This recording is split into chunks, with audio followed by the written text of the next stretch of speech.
we are live här, men det är inte live på YouTube.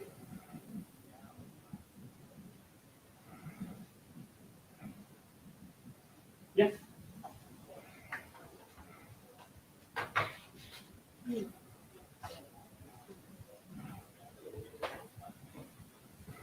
Yes, go ahead. All right, we're live, and welcome to the launch of Accommodating Biodiversity in Nordic Offshore Wind Projects, a new report from the Nordic Council of Ministers. My name is Marton Leander Wølstad, advisor and coordinator of this work at Nordic Energy Research, which is the cooperative platform for energy research and policy development under the auspices of the Nordic Council of Ministers, the official intergovernmental cooperation in the Nordic region.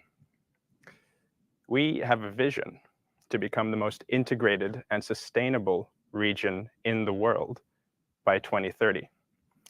To achieve this, a massive build-out of renewable energy is needed, particularly in the North and Baltic Seas. And in order for this infrastructure to be built in balance with nature, new methods are needed and new challenges need to be addressed for spatial planners. That is why earlier last year, the Nordic Council of Ministers commissioned a study to find good examples of coexistence between biodiversity and offshore wind farms. Fortunately, today, we are launching the fruits of this work, and we are joined by our lead author, Marte Rusten, and a distinguished panel of experts who are leading international efforts to link energy and nature to accelerate the green transition across the world. So without further ado, let's find out just what this work is all about. And it's really my pleasure to introduce our lead author for this study, Marte Rusten, Principal Consultant at DNV. Over to you, Marte. Thank you, Martin. And I'm really happy to be here at the launch to present this work that we have been doing on how to accommodate biodiversity in Nordic offshore wind projects. So I will give you a presentation of this work and the report now. So it has been a very interesting collaboration between Nordic Energy Research and DNV. At DNV, I would especially like to thank my co-author Eirik Færø Sabø, which has been working closely with me on this project. So the aim has really been to identify key elements and recommended actions to accommodate biodiversity and stakeholder engagement in the Nordic region. And then to illustrate these key elements of existing practices through case studies. The process has been first to review lots of different literature and reports, and we've also had a very broad discussion with stakeholders representing offshore wind operators like Equinor, Vattenfall, Parkwind and Ørsted, manufacturers including Vestas, regulators, scientific institutions, and also different NGOs to try to really get a balanced picture of this. So first, some background on offshore wind energy and biodiversity. So we all know that biodiversity is under increasing pressure, and more than 1 million species, 1 out of 4, are at risk of extinction because of human activities, both direct pressures and also indirect pressures like climate change. And for example, in the North Sea, seabird populations are declining, and most of the commercial fish species are in endangered conditions. And in the Baltic Sea, even worse, where many species and habitats are in particularly poor condition because of eutrophication, pollution, overfishing, and trawling, to mention some factors. And of course, all of this affects the functionality of the ecosystem and their resilience towards additional pressures. And it's also a fact that biodiversity and climate change are tightly interconnected. So the loss of biodiversity aggravates climate change, and climate change intensifies biodiversity loss. And wind energy can help preserving biodiversity by reducing GHG emissions. So that is a very good thing, of course. And properly planned and designed projects can have a positive effect on nature conservation and restoration in local perspective, but also for sure poorly sited or poorly designed wind farms can have negative impacts. So about the impact depends a lot of the concepts used and also the place where, of course, the installation is located. And by looking at the different types of concepts here, you see some bottom fixed here on the right and floating on the left, and evidently there will be a different impact on the environment when these are both installed and operated. And of course, the impact will differ if you have one turbine or if you have a lot of turbines in one area. And there will also be different impacts depending on the phase that you are in. Typically, offshore wind farm projects are developed in phases. First, you have a site characterization phase, often including baseline studies, for instance. You have the construction phase, where you are installing your foundation and have quite a lot of noise impacts. You have the operation phase, where you have impact from maintenance. And you have repowering, where you upgrade the turbines in an existing wind farm, also associated with activity at the site.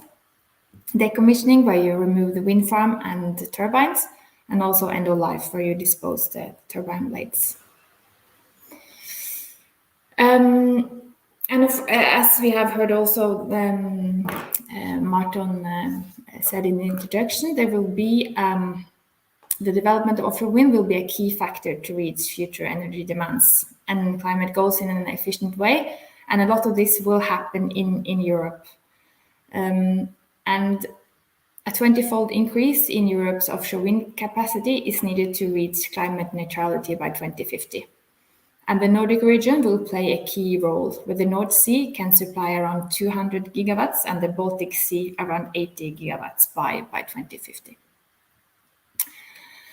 And this slide then shows the current situation of bottom fixed and floating offshore wind, which is either online, partly online, or under construction. And as you can see, most of the activity is located in Danish water. Some activity for floating wind is ongoing in Norway. We can see here with Hywind Tampen here, and also a research test center outside Karmøy, which is online. But really the most experienced and a model for offshore wind in the Nordic is Denmark, which have, and after that you have Sweden with approximately 10% of the Danish capacity, followed by Finland and Norway. But a lot of increase will take place, and this slide shows the estimated connected capacity in 2050, and you can see with the fold increase compared to current capacity here in red, and you can this clearly illustrate that there will be a massive increase in offshore wind developments in the area. And but these large expansions that are planned, of course, entail both challenges and opportunities. As I mentioned, there will be an additional pressure on the ecosystems, and there also there is a lack of baseline data and also information on impacts and how to measure this. There will be a conflict for space with other sea users. And there will also be a complex stakeholder engagement processes. Because offshore wind are complex consortia with different partners in different project phases, and also with some that do not have offshore experience previously. But on the opportunity side, of course, more activity is happening, and the knowledge base is, of course, increasing. We also know that the abundance of wind energy allows for some flexibility when it comes to siting, especially for floating wind. And this opens opportunities for careful project siting, so it's possible to plan away from conflicts. There are also opportunities for coexistence between industries, and that is also something that could be a necessity when development proceeds. And there is potential for ecosystem restoration and ecosystem enhancements when projects are properly planned. And there is, of course, there is significant offshore experience in the area that it's important to leverage. And also to leverage existing collaboration frameworks in the Nordics will be important.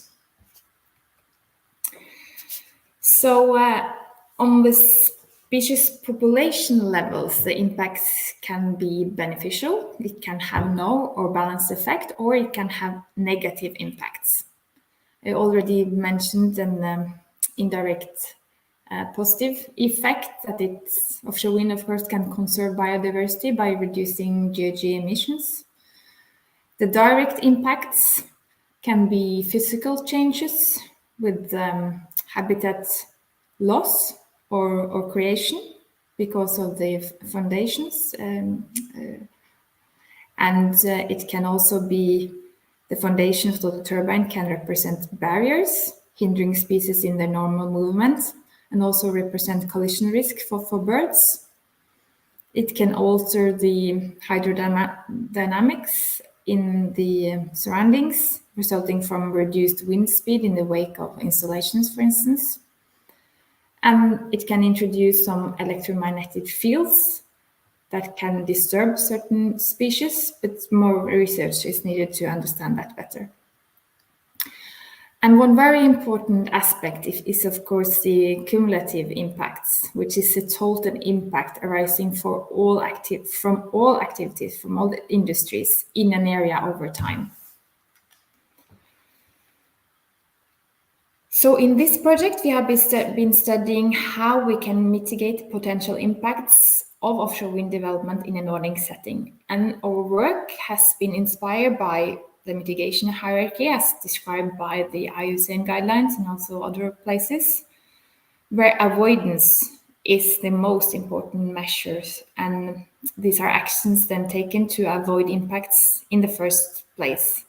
And strategic planning is key in this phase. And the next step is, of course, to minimize impacts that we're not able to minimize. And examples of these can be then measures implemented during operation like noise reduction, etc.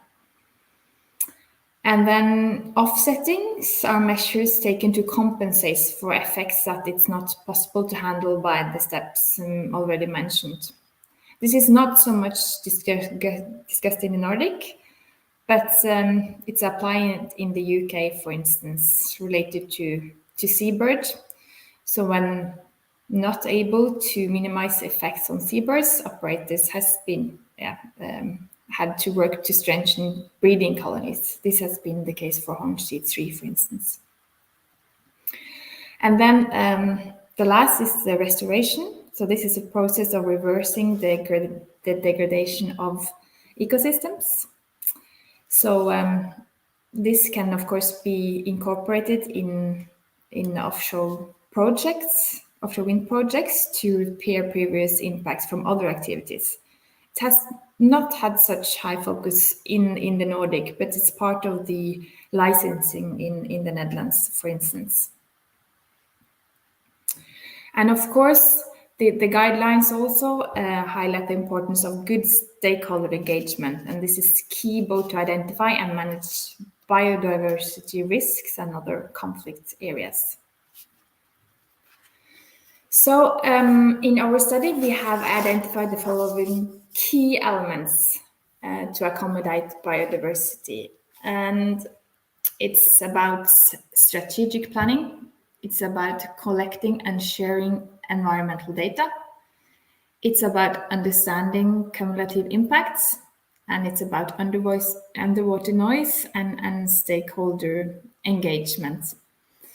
And the elements are, of course, different in nature and also overlapping. But we have then we have illustrated these key elements by 5 case studies that we had mapped in this slide. Not very precise maybe, but to different elements for which they could inspire good practice. And all are relevant for stakeholder engagements. So in the first case, which is the Danish process of opening areas for offshore wind, describe how the Danish government work with opening areas for offshore wind with avoidance as the main mitigation action, accommodating both biodiversity and stakeholders. So the process starts with a general study to identify no-go areas, and then continues with a more fine screening process for identifying location with the best conditions for energy production, with the least conflict with other sea users and the environment. And the Danish government aim at efficient processes by establishing a one-stop shop for offshore wind. And we find that the case is relevant for the other Nordic governments to inspire efficient and predictable low-risk process for different stakeholders. And the Danish system removes risk from the operator and might be more suitable when assessing smaller sea areas. The second case that we have chosen is from the High Wind Scotland Park project, which is a good example of project-specific avoidance by microsite characterization. So in Scotland, operators take more responsibility for the hands-on siting process than in Denmark, for instance. And the case describes how the operator, Equinor, evaluated different locations within an assigned area by performing detailed mapping to allow for optimal siting of a floating offshore wind project in terms of both environmental and technical aspects. And the third case is about coordinated environmental monitoring.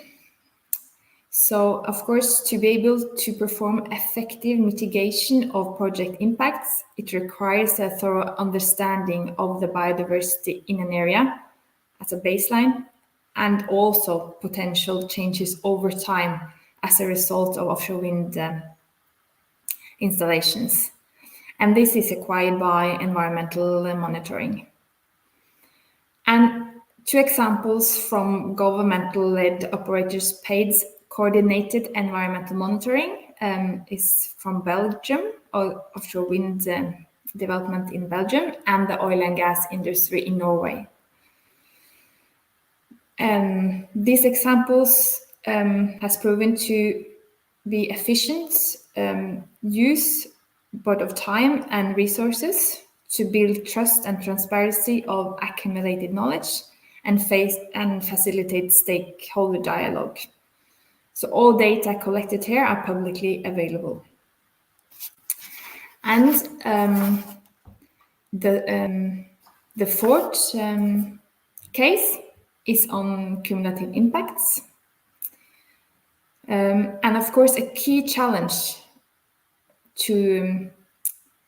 challenge for development of offshore wind in the Nordics and also other places to understand how effects accumulate.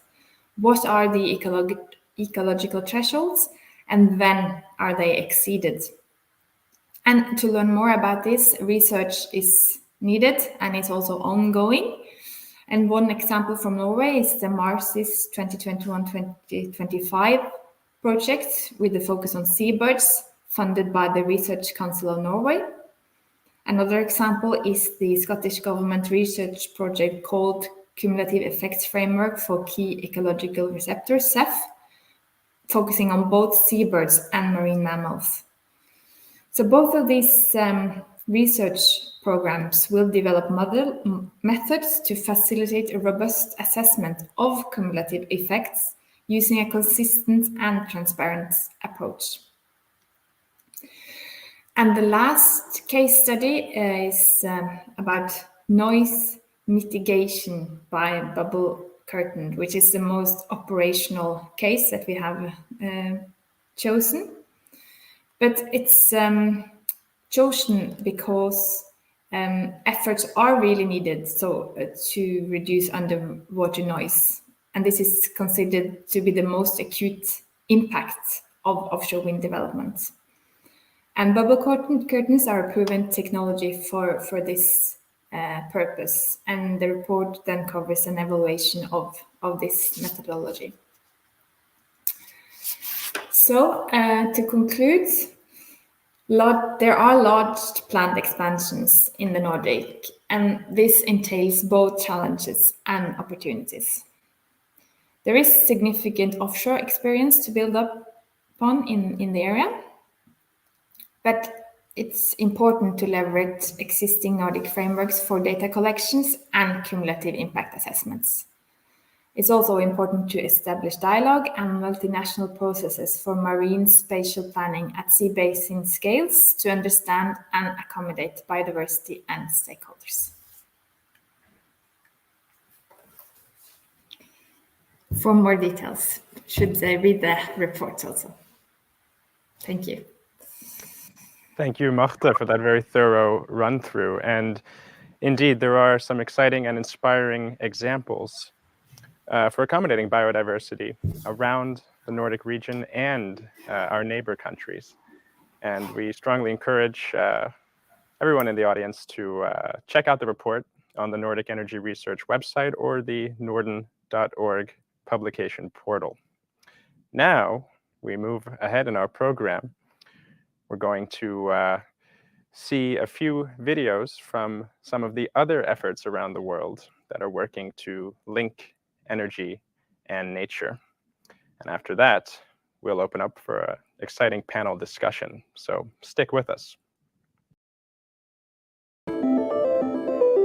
A race for ocean space is underway, one shaped by humanity's pressing need for sustainable food and energy, and made possible by technological innovation. DNV forecasts demand for ocean space will grow ninefold by the middle of the century, driven by the rapid growth of offshore wind and marine aquaculture. The energy transition will alter much about the blue economy. Currently, 80% of capital expenditure comes for the oil and gas sector. But by the middle of the century, offshore wind will be responsible for half of capex, and oil and gas will account for just 25%. Regions that were not part of the age of fossil fuel can be part of the age of wind. Greater China is building out its offshore wind infrastructure, and by the middle of the century, it will be the powerhouse of the blue economy, accounting for more than a quarter of global capex investment. DNV has mapped the stretches of coastline which have the potential for offshore growth, but also need the most careful management. In this sample stretch of coast in China, the areas in orange and red will experience the greatest spatial competition.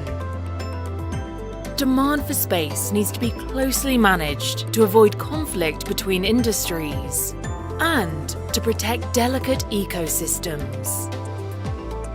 Our team of marine biologists, we were doing this shoreline survey on the west coast of Norway. typically in an area where customers want to build wind farms. All of a sudden we were surrounded by pilot whales that were playing in the ocean. Later in the same area, we were filming deep-water coral gardens that were teeming with life. Ocean wind is a vital part of the energy transition, but we need to make sure that we have the appropriate controls in place so that we can manage the impact that we have on the ecosystems. There is a need for climate-smart marine spatial planning, taking into account data on biodiversity, so we can preserve and enhance the natural ecosystems we depend upon.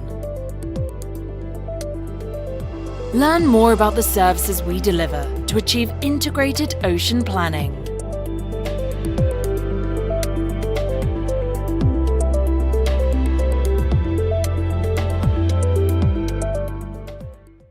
Our world is in the midst of a climate and nature crisis.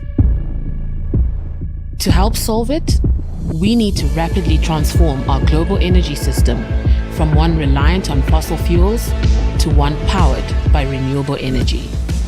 At the same time, we need to stop destroying nature and rather protect and restore it.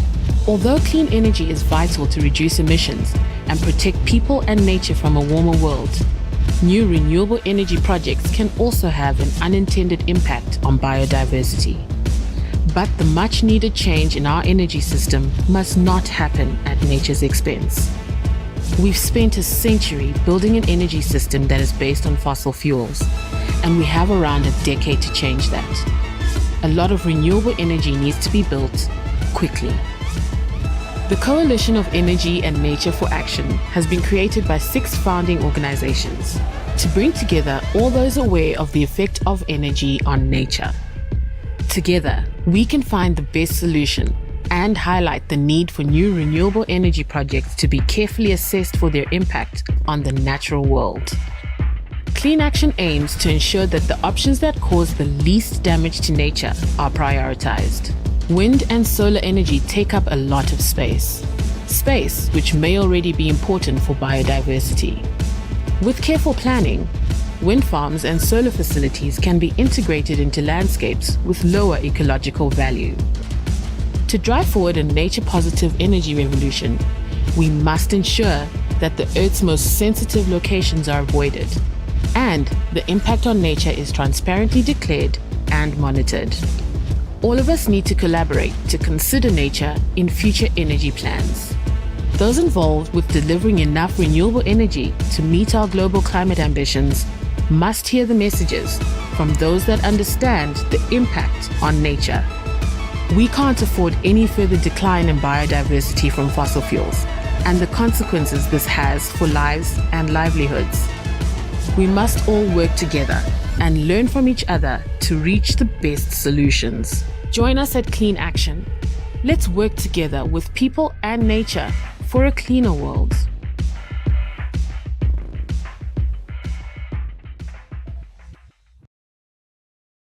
Hi, Martin, and the rest of the participants. I'm Joe Kiesecker with the Nature Conservancy. I appreciate the opportunity to provide some input into the conversations today. Sorry I couldn't be there live, but it's the middle of the night for me.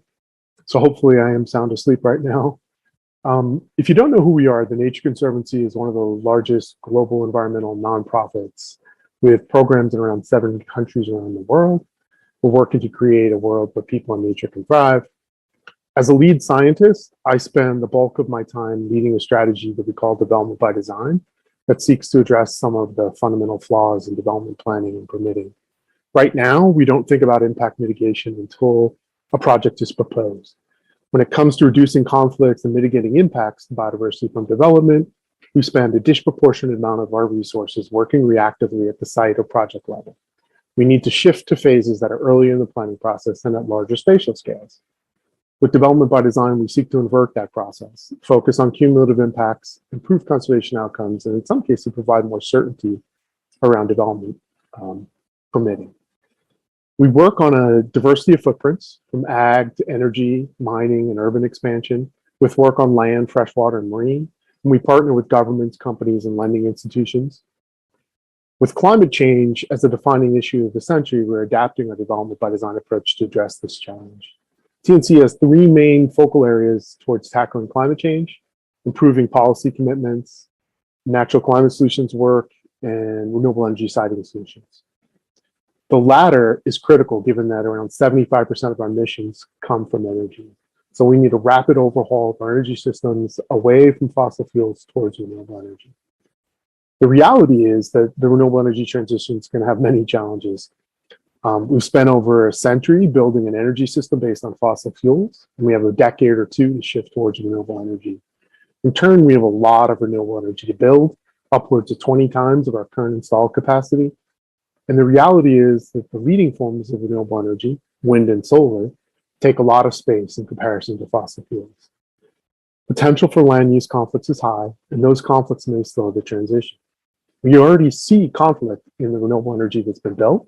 Conflicts over renewable energy and the environment and social issues are featured on the front pages of newspapers on a regular basis. And there are studies that are showing that ignoring those environmental and social issues can result in delays and higher costs, in some cases significant delays and cost overruns. Right now, the conservation community is comfortable with telling governments and industry where they shouldn't develop renewable energy, but we need to work cooperatively to use our data and convening power to ID renewable energy go areas if we want to see the rapid transition that's needed.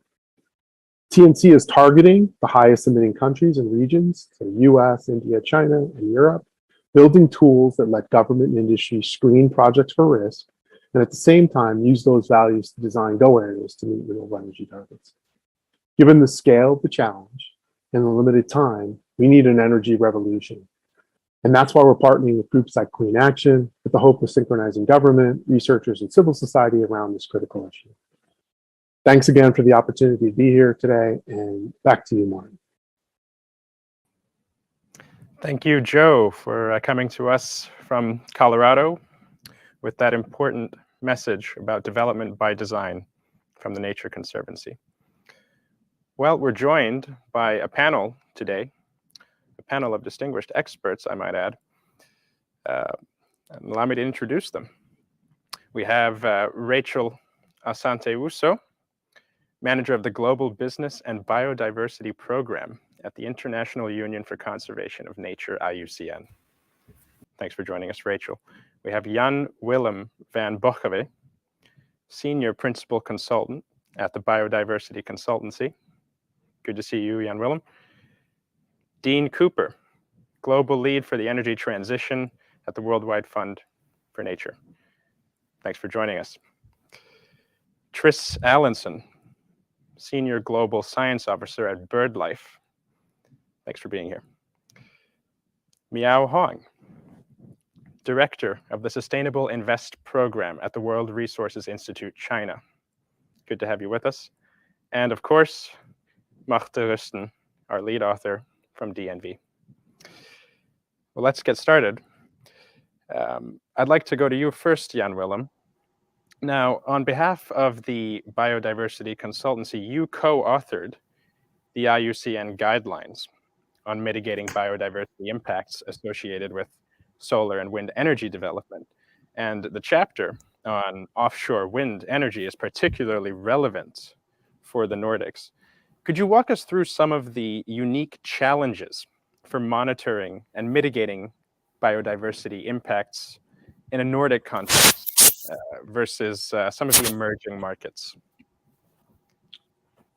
Thanks very much, Martin. It's a pleasure to be here, and really enjoyed the introduction to the guidelines. They're a real valuable addition to the ongoing efforts to try and understand impacts and mitigation opportunities for offshore and other renewable energy development. So it's really great.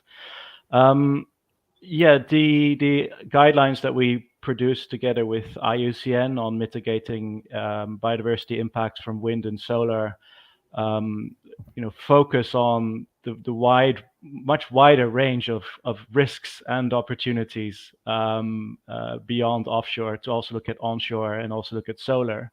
And of course, the geographic scope is much wider as well. So we've pulled out a number of case studies that we thought would be useful to highlight some of the challenges and opportunities for offshore wind. I think one of the key differences is the information that you have for understanding where you might be able to place offshore wind farms in the North Sea and in the Baltic Sea in areas to ideally, avoid and minimize impacts as far as possible. Such biodiversity data is often not available, at least not to the same extent, in much of the emerging market areas. And so there's a real risk there that you end up pursuing offshore wind expansion into areas where it turns out there are actually significant issues that were underestimated or simply overseen early on in development. So the really important thing for offshore wind development everywhere, but I would argue particularly in areas of lower, where there's less information, is to ensure that you work very carefully with stakeholders and with conservation specialists and experts early on to compile the evidence that is available and try and generate a good understanding of potential sensitivities. And there's mechanisms and procedures to undertake that, but often it involves wide stakeholder engagement. Very early on, we see many cases of wind developments that are occurring, or decisions that are being made at a time when really it becomes too late to actually change the planning and siting of these developments, when really big impacts, significant impacts to, for example, migratory birds could have been avoided if only there was some more early attention to placement of wind farms along migratory flyways for birds, for example. So that is a key challenge that we are seeing for much of the offshore wind development in emerging markets. There's always a data challenge, but I think in practice, engaging the right stakeholders early on and working with them, you can find that actually there is good existing knowledge which can be pulled together to understand where opportunities are to place wind farms away from sensitive areas. I think that would be my kind of take-home message here: is stakeholder engagement is essential, as your report highlights as well. Thank you, Jan Willem. Absolutely, stakeholder engagement is critical, and I think we're learning this as we go along in the Nordic region as well.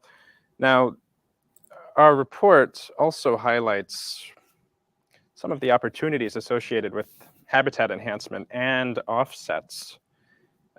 Now, what are some of these offset opportunities above and below water? How can they be measured, and what are some of the pilot and demo approaches to showing them?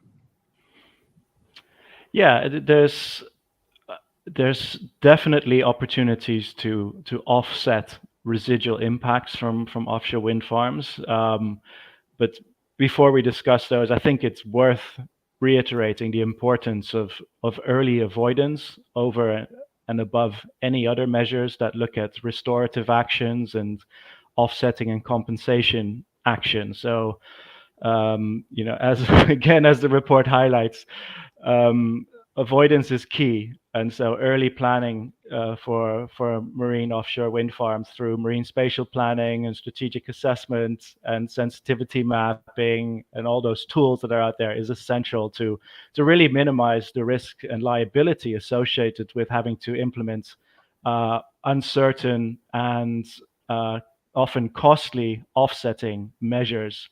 But where those residual impacts are unavoidable, and often that is the case, there will be a level of residual impact that needs to be addressed. There are opportunities for habitat enhancement around offshore wind turbine foundations, and there's some good case studies there that show that you can restore oyster beds or reef structures around offshore wind farms that often has the added benefit as well, is that it excludes fishing, which is in itself, often a contentious issue with stakeholders. But the fact remains that by excluding fishing from an offshore wind farm, you're effectively creating a de facto marine reserve. And there's evidence to show that when that happens, you can see a rebounding of fish stocks and associated habitat that supports those fish stocks. So there can be benefits not just for biodiversity, but also to surrounding fisheries.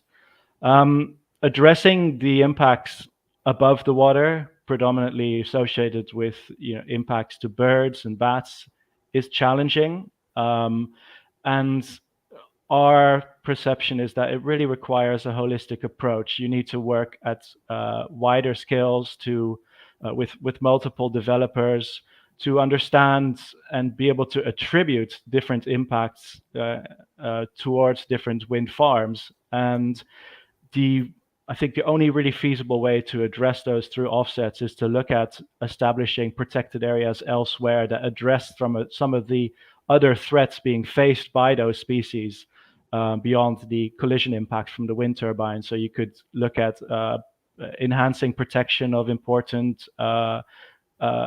colonies, breeding colonies of those birds, looking at policy changes such as ways to reduce bycatch from fisheries through long lining, for example, or measures to reduce collision risk for cetaceans. But offsets are challenging. There's still a lot of unknowns for the marine environment. It was mentioned before, things like noise we know it's an impact, but there's not all that much known about the long-term effects of noise. And noise impacts are difficult to address entirely. And if there are long-term effects, then you need to look at ways that you can improve the populations and lifespan and reproductive success of cetaceans, of whales and dolphins elsewhere by, again, establishing protected areas. But there's no simple solutions, and it really requires careful management and coordination between developers, government agencies, and the conservation sector to identify appropriate offsetting measures. Absolutely. Well, you mentioned, Jan Willem, the importance of early risk screening and sensitivity mapping tools. Now, TRIS, BirdLife, is pioneering several sensitivity mapping tools like Soaring Bird and AviStep. Could you tell us, why is it important that these tools complement rather than replace environmental impact assessments on the ground? Yeah, thanks, Martin, and good morning, everyone. Obviously, it's essential that we transition to renewable energy. Nevertheless, and as Joe made clear in his video, wind and solar are space intensive and will require many millions of hectares of land and sea globally for us to meet our renewable energy targets. The good thing about wind and solar is that these are widespread resources, so much of the Earth's surface is sufficiently windy and sunny to allow us to generate energy. So it really is key to avoiding conflict between renewable energy and wildlife is good spatial planning that enables us to identify ecologically sensitive areas and avoid them. And it's really encouraging to see the emphasis the report being launched today places on strategic spatial planning. Sensitivity maps, which identify areas of potential ecological conflict, are a really key strategic planning tool, and I think should be seen as an essential precursor to any large-scale renewable energy development. Now, they don't negate the need for more detailed site assessment, in the same way that wind developers will begin when prospecting for wind by looking at maps of wind resource to initially identify areas that appear suitably windy, but then go on to confirm this by installing meteorological instruments at a site. So sensitivity maps provide an initial assessment that must then be followed up by detailed on-site environmental impact assessment.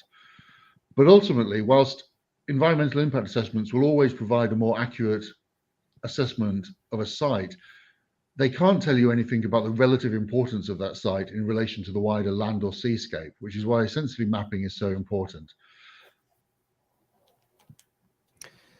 Now, what would be some of the unique challenges to sensitivity mapping in an offshore environment specifically? Yeah, so I think it's true to say that developing sensitivity maps for offshore wind is harder, primarily because we frequently don't have the same quality of data on the distribution of sensitive species at sea as we do on land. It's also likely to be the case that the distribution of species at sea is more ephemeral than on land. So areas that are key foraging sites for seabirds or for cetaceans may vary more from year to year than where key habitats on land. So I think it is more difficult to create such maps. Yet many sensitive maps have been developed for offshore environments, and I think it's no less important to develop these maps. And it's worth remembering that even relatively crude maps can be extremely helpful in assisting good site selection. Thank you, Tris. Now, also, BirdLife coordinates the Convention on Migratory Species Energy Task Force, which we mentioned stakeholder consultation earlier. This task force includes governments, investors, scientists, businesses, civil society, NGOs. What's the purpose of a forum like this, and what benefits do you see from this type of consultation?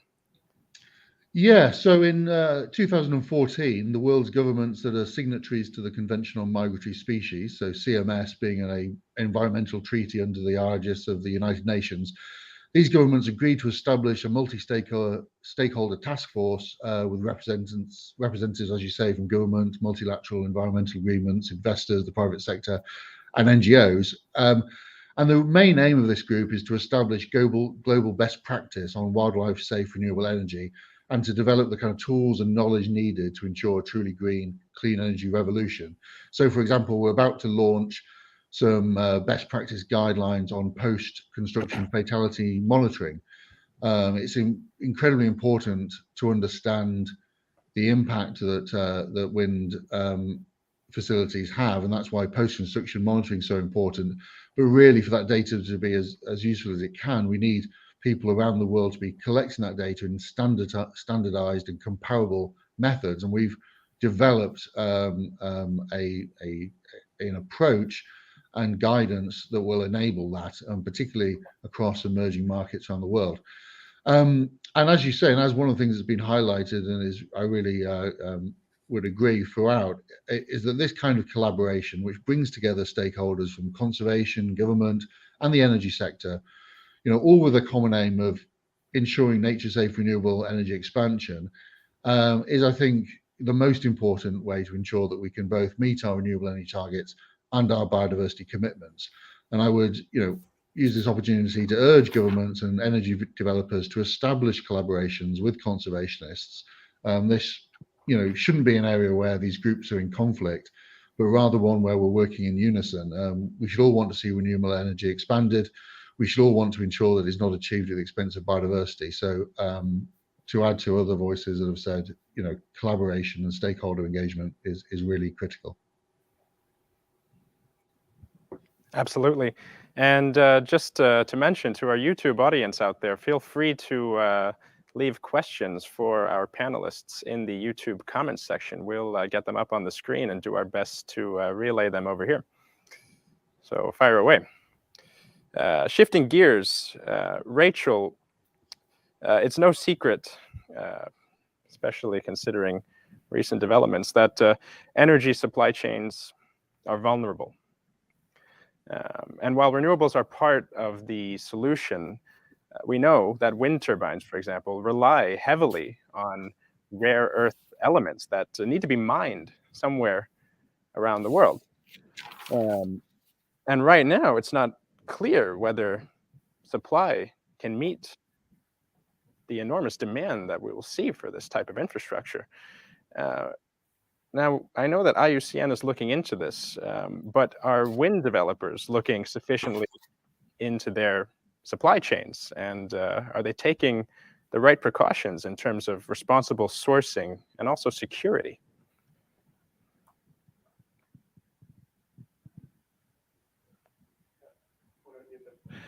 Rachel, you're muted.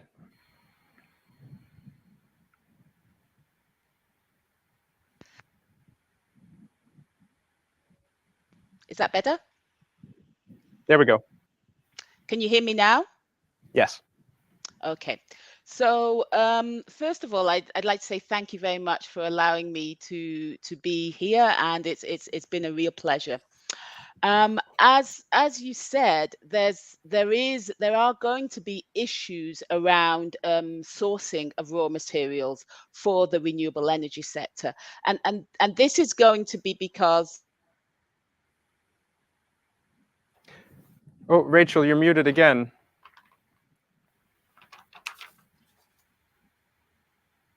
Apologies, I'm having problems with my headphone. Let me start again. So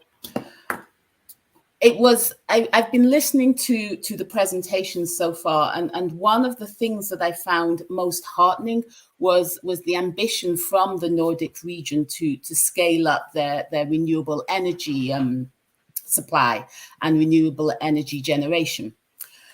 In addition, I'd like to say that if we're going to meet the Paris climate goals, we're going to have to ramp up renewable energy globally. And this is going to mean we're going to need more solar, we're going to need more onshore and offshore wind. And this is also going to lead to the need for more raw materials, more metals, more copper, more bauxite, more rare earths, as you've mentioned, Morten.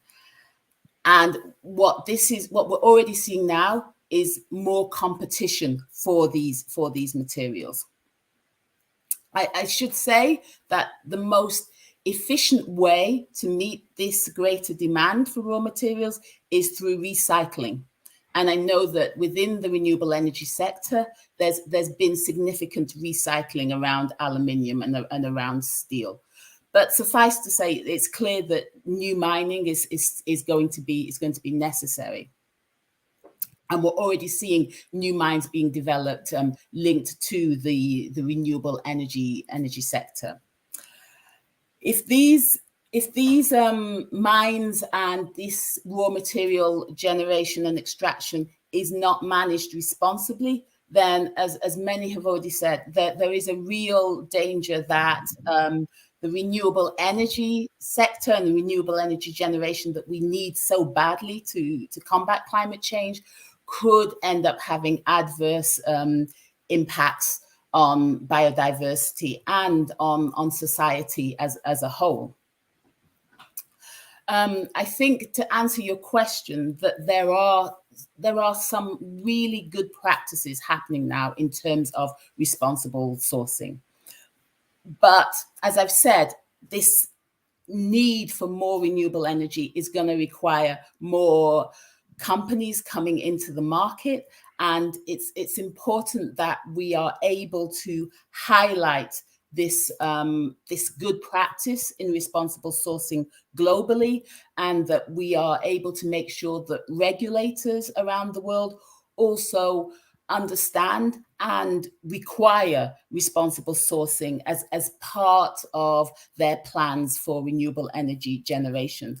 I know that in the EU, as part of their strategic outlook on how they increase the renewable energy generation within the region, they're also looking at how they can ensure that there are no, or that they reduce the negative impacts on environment and societies outside of the EU. And one of those main ways of doing that is to look at how they can help ensure responsible sourcing of renewable energy parts and renewable energy generated requirements within the EU. Thanks, and then Rachel. And then if I can just say one thing about the security issue, Martin. It's true. I mean, we look at the world today and we see that the world is not static, and any responsible sourcing strategies have to be adaptive. They have to be nimble, they have to be adaptive, and they have to learn and have continuous learning embedded in them. And so that's another thing that I would say is being proved to be critical as we move into this phase of ramping up renewable energy generation. Absolutely. And you also mentioned that regulators will play a critical role also in facilitating these learning processes. But what exactly can companies do to make their supply chains more visible? And what is IUCN doing here specifically? Okay, so there are tools, there are standards that that companies can use to ensure that their supply chain is using responsible sourcing methods and methodologies in order to gain not just the raw materials but also the tool parts or the turbines that may be needed for wind and offshore wind energy generation. I think if there's one appeal I can make, it is that we need to have more information sharing about what it takes to have good practice in responsible sourcing. As I said previously to you, Martin, there are some companies that are really doing and implementing best practice in this area.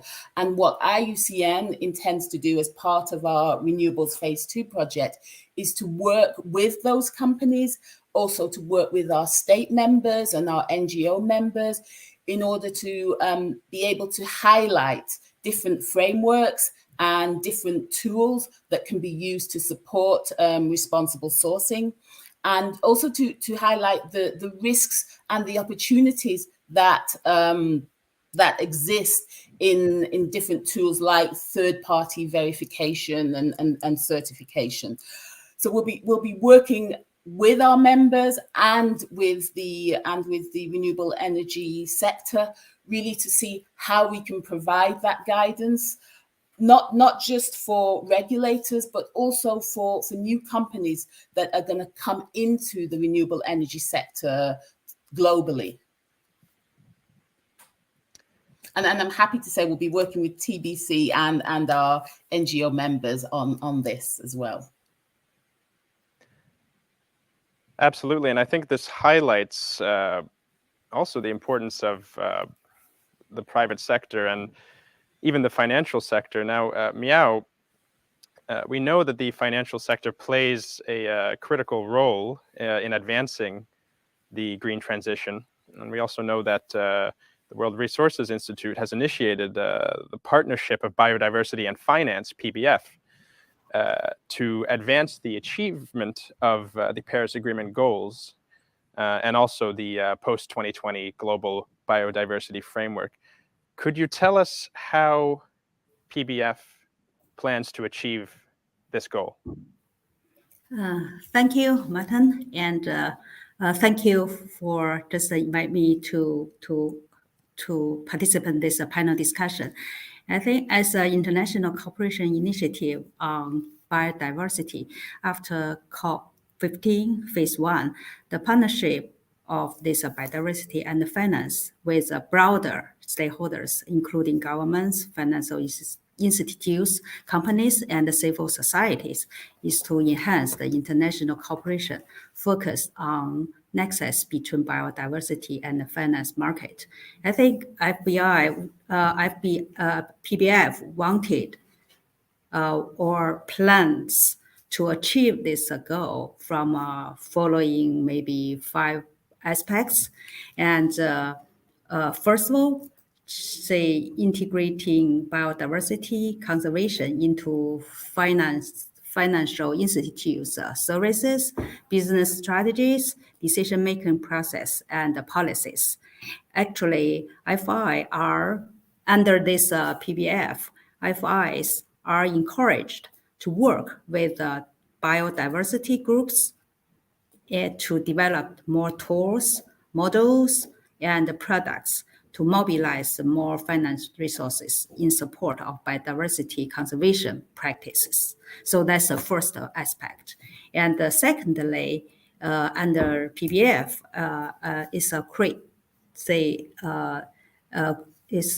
by creating an enabling investment environment, to encourage enterprises and investors to disclose biodiversity-related financial risks. I think, and also encouraging private investment activities to be in compliance with the requirements for the upcoming post-2020 by the Global Biodiversity Framework. I think it's a second aspect. Thirdly, by formulating the guidance to coordinate and integrate different finance products and the technical tools developed by stakeholders. I think that's the third aspect. Fourthly, by building a platform and increase collaboration among the environment organizations on shared biodiversity risk data and as well as a practice of biodiversity conservation in infrastructure development and also investments. Finally, say by enhancing the leading roles of multilateral development banks, or we call it MDBs, to demonstrate ESG practice and supporting capacity building in order to avoid transferring biodiversity risks to less developed countries and regions and meet the needs of future responsible investment activities. Yeah, Martin. Thank you very much. Well, it's certainly interesting and important to see how biodiversity risk can be integrated into infrastructure investments. And I think that will only become more important moving forward. I'd like to pan over to Dean.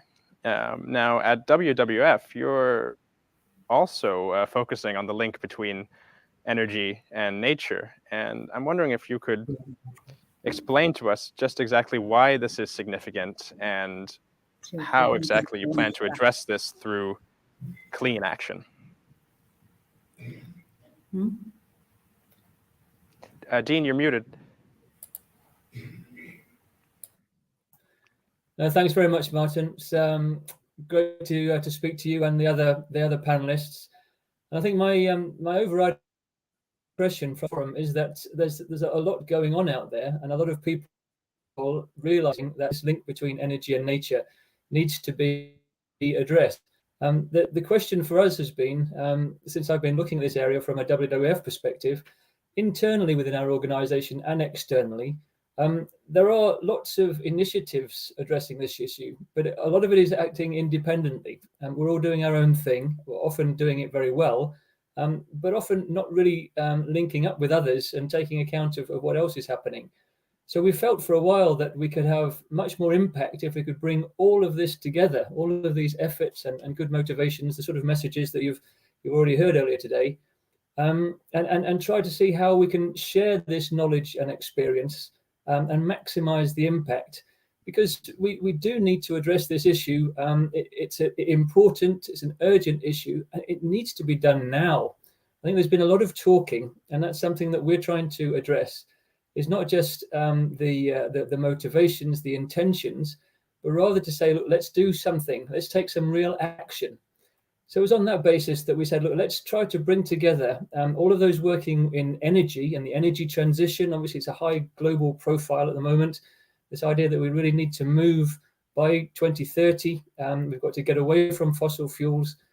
We really have to use this decade to bring in renewable energy, but also to address the people on the nature side who recognize that, in fact, while renewable energy is the best option, certainly better than fossil fuels, the alternatives, there are issues. And we have to be careful that when we are introducing new forms of renewable energy, we do so carefully.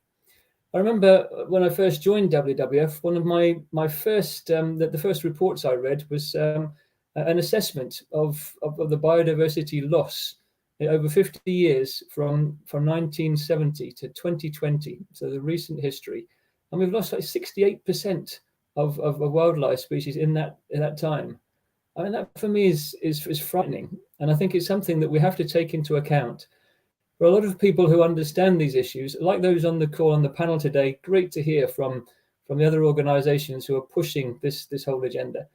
And we felt that it was time now to try to bring this together So we can form a partnership of energy organizations and nature-based organizations, and have a coalition which is linking energy and nature, but not just to talk about the issues, but to take some action. So that's the basis of clean action. So the coalition linking energy and nature for action.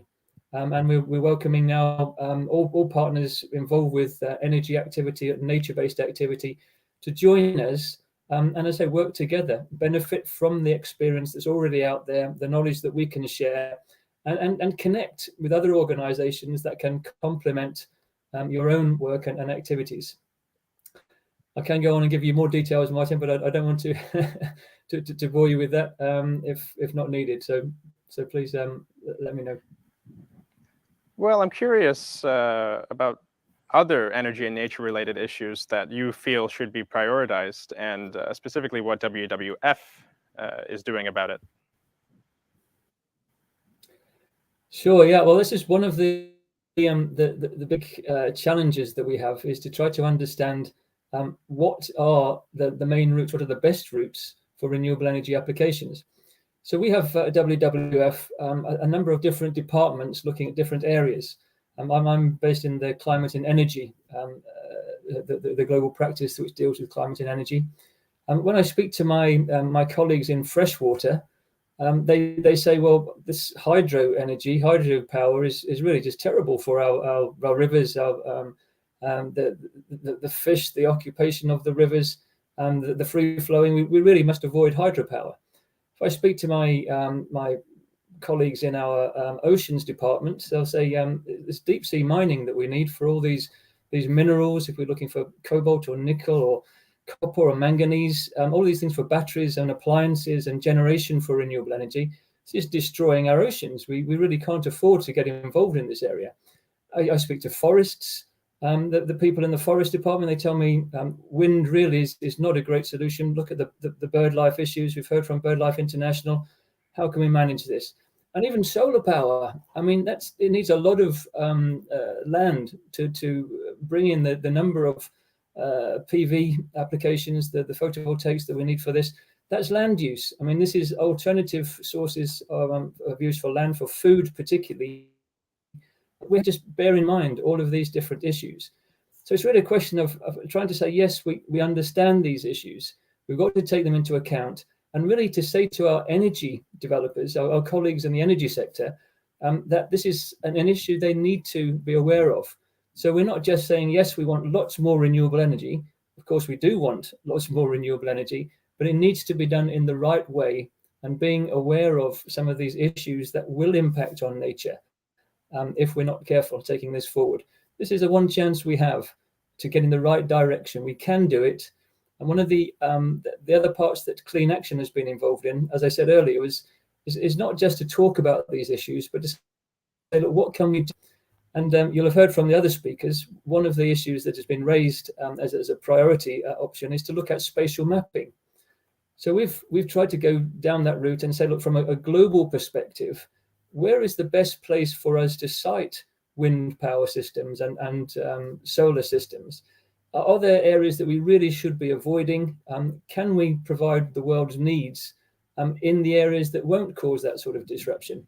And if I were just completing now a global map of this process, we're hoping to put that in a report and launch that within the next few weeks, together with the biodiversity consultancy Jan Willem you heard from earlier, and obviously input from all the Clean Action partners. So we're hoping that will be our first activity, which we can show some practical opportunities to try to direct the development of renewable energy in the few years. Well, we're certainly looking forward to getting a hold of that report. So please do let us know when it's available. I would like to pan over to Marte to hear your thoughts on some of the perspectives that have been shared in this panel discussion. And also, we just mentioned the importance of spatial mapping and cross-sectoral collaboration as a tool to ensure good spatial mapping practices. Now, based on our Nordic examples and examples from neighbor countries, would you agree that this sort of cross-sectoral collaboration is really crucial to identifying risks as well as opportunities regarding the use of the sea space? Of course, that is really, I think, a key topic to understand how, to understand the cumulative impacts of activities from different industries and how they overlap with environmental values over time. I think that is critical, and to ensure good collaboration between on sea basin scales, really, because species and impacts do not understand boundaries between countries. So I think that is really critical. And also, especially moving forward now with all the developments planned, it will be key to have good tools to understand and to visualize such impacts, and also for communication with stakeholders. And how do you think these stakeholders should get together to make sure that the right tools are being used in the right places? What are those specific considerations in a Nordic context? No, I think that there are some good examples from stakeholder interaction, and it's key to engage at an early stage, and it's key to understand everyone's concerns and interests, and maybe to plan monitoring activities and agree on acceptance criteria for impact, for instance, and also to ensure a coordinated process then from an early stage. Just to take the Netherlands as an example, there, it's actually a requirement in the offshore wind farm licensing process that this type of infrastructure includes some sort of nature-enhancing solution. Do you think that something similar could be achieved in the Nordics? So I think it's an interesting, of course, opportunity, but I think that site-specific considerations are important. Of course, the activities as they do in the Netherlands, for instance, it's about restoring, it's about reintroducing the oyster beds that was there and has been destroyed by trawling activities. So the activities there is really focused on reintroducing a species that was there before, but that has been extinguished. So I think that sites, you have to understand the biodiversity or the ecosystem where you are placing the installation and identify what would be the best solution based on that. Of course, if you introduce some hard substrates in soft bottom environments, of course you will have a lot of it will be an artificial reef effect that will change the environment, but we don't really know so much about how that will the effects of that. So I think that you need a better understanding of that first before you introduce more components to it. But it's definitely an interesting opportunity that should be looked into. Absolutely. It sounds like an area that we should be looking into. It seems clear to me from what I've heard today that it's crucial to get all the relevant stakeholders involved so that a site-specific approach is followed before new offshore wind farms are tendered. Unfortunately, we are running out of time today, and it's been a real pleasure to hear from all of our panelists, and I strongly encourage our audience to check out the report and also the initiatives going on all around the world that we've heard about from our panel today. So thank you for joining us, and bye for now.